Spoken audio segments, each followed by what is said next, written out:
The second mom we want to look at is the Canaanite woman, and her love is a mother's love that really perseveres. So we don't even have her name. The Canaanite woman shows up in Matthew 15:21 and 28, and she has an unshakable persistence when pleading with Jesus to heal her demon-possessed daughter. Initially, Jesus doesn't seem to want to do anything, but she did not give up. Her faith moved him, and he healed her daughter. Motherhood requires perseverance, whether it's advocating for our children at school, praying over their struggles, or simply surviving sleepless nights with a newborn. We're called to keep going. This woman's story encourages us to pray boldly for our children and to never stop believing in God's power to move in their life. Even when our prayers feel unanswered, we can cling to God's promise that no good is wasted. And here's what it says in the Bible. Let us not become weary in doing good, for at the proper time we will reap a harvest if we do not give up. Galatians 6:9.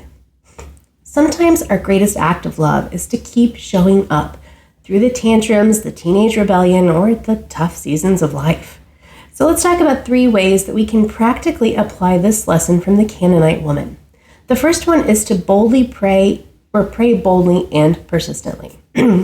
So this mom refused to give up when seeking Jesus' help for her daughter. And as moms, we can follow her example by praying persistently for our own children, even when we don't see immediate answers. Keep bringing their needs before God, trusting that he hears and will act in his perfect timing, like he reminds us in Luke 18:1. Another thing is we want to advocate for our children. Just as this mother boldly sought healing for her daughter, we are called to stand up for our kids.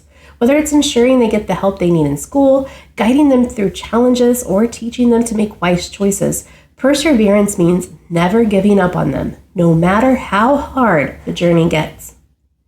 And we can also cling to faith in difficult seasons. The Canaanite woman didn't let discouragement stop her. When parenting feels overwhelming, and it does sometimes, we can persevere by holding on to faith. Trusting God through tantrums, teenage rebellion, or struggles with faith itself really does require endurance. But just like this mother, we can believe Jesus is still working, even when we don't see it yet.